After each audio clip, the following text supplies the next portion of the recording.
guys. I hope you're all doing well today. In this presentation, I'm going to be talking about the eBay data breach that happened late February to early March 2014. This is a very, very interesting data breach. I think you guys will find this as interesting as I did. Hopefully you will.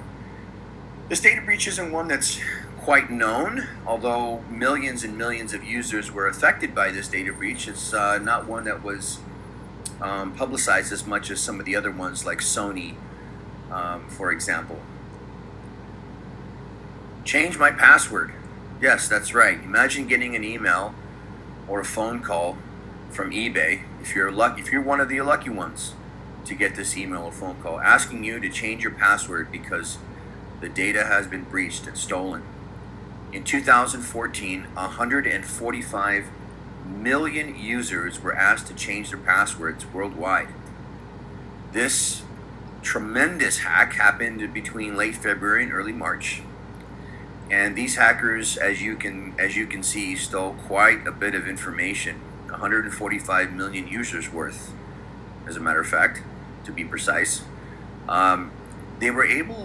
The interesting part is they were able to obtain encrypted passwords, personal addresses, phone numbers, email addresses, and date of births. Now, believe it or not, this was done by obtaining the login credentials of employees. Wait a minute, you're not an employee? That's right. So by obtaining the login credentials, the hackers were able to gain access to eBay's corporate network. So imagine this multi-billion-dollar company who is supposed to have extremely secure servers, lots of layers of security. Come to find out, they don't, or they didn't. And these hackers were able to get in to the corporate network using the username and passwords of employees that worked at eBay. Financial information. So according to eBay, in their public statement and in all their interviews they conducted, all financial information was kept on a separate server, and thus the information was not compromised. So no credit card numbers were stolen. Nothing financial was taken from any of the consumers. Now, the funny thing is eBay attempted to divert attention from themselves in this hack, and went as far as to say that this breach was not nearly as bad as the Target breach of 2013, when financial information was in fact taken from Target customers. Here's an interesting fact. They had my information for how long? According to eBay, the hackers had customer information for approximately 30 days before the breach was even noticed. So these hackers came in, hacked into the servers, took information, and had this information for approximately 1 month before eBay even noticed. Then we add another layer to this, and eBay spent approximately 2 to 3 weeks investigating the incident before deciding to go public. So this raises an interesting question. How long should a company be allowed to wait before releasing this type of information? Should there be certain rules set forth to these companies if they do get hacked? How long do they have before releasing information?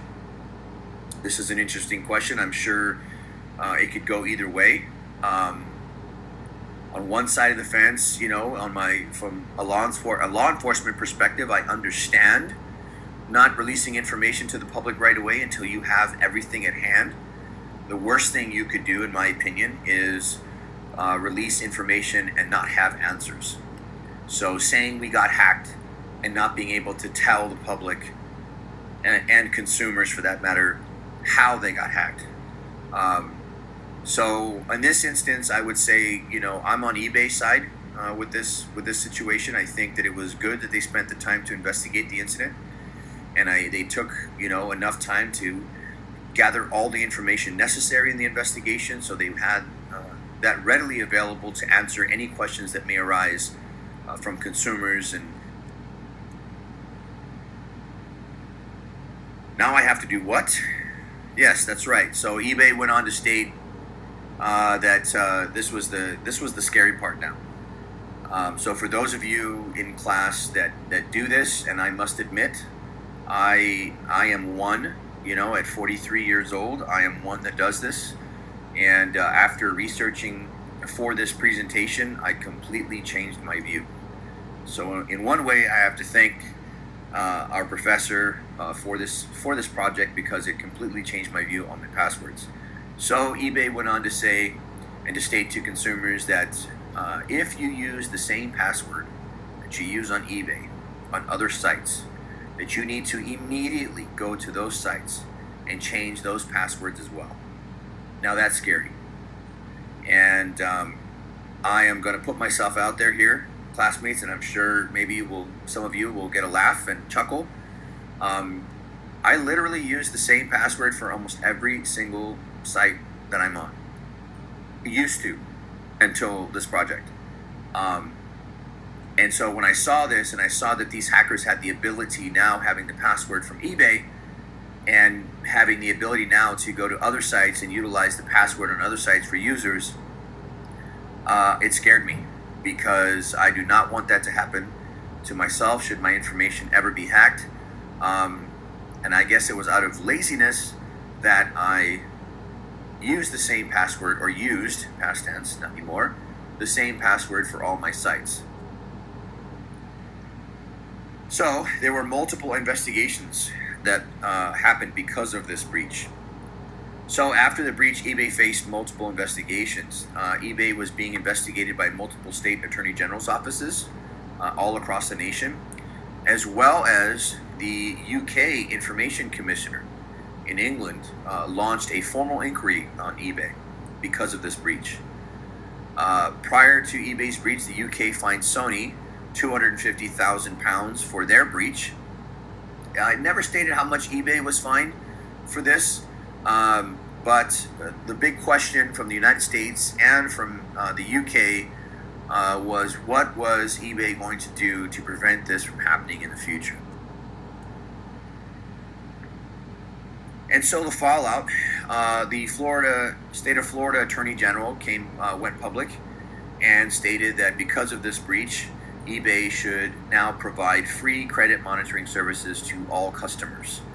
That was the recommendation from the Florida State Attorney General, saying that because of this breach, eBay had the responsibility to their consumers to provide credit monitoring just in case they were able to get into any financial institution. So here's the bad part. Many consumers didn't know. A lot of them took to forums complaining that they had no clue their information was even hacked. Users were stating and complaining that there was no warning on eBay's site, so when they went to eBay to purchase something, there was nothing on the site's homepage stating that information had been hacked. There was no phone call to them, there was no email, and so not all users were made aware of this hack. So eBay came under serious fire in the aftermath of the breach.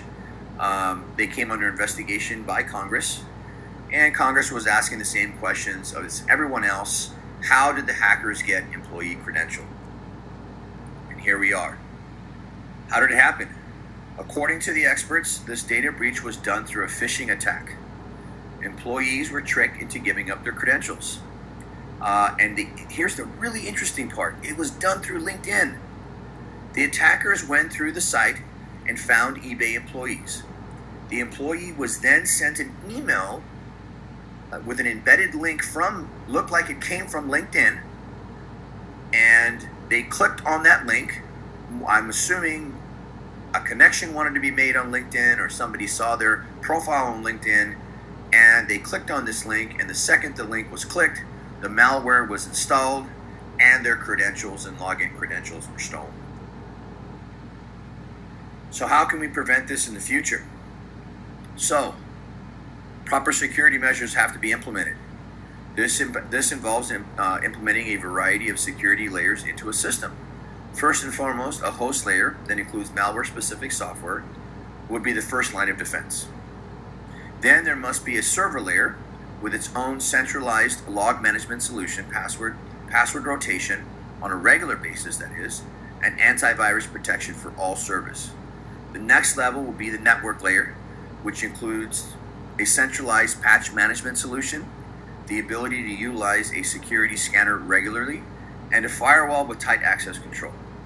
And last would be the security layer. So a security layer would include deep packet forensic collection, forensic solutions for investigations, security incident event monitoring, and more. All these layers would be monitored 24/7 to identify intrusion attempts at various stages and to help ward off attackers at all points during the traditional intrusion process.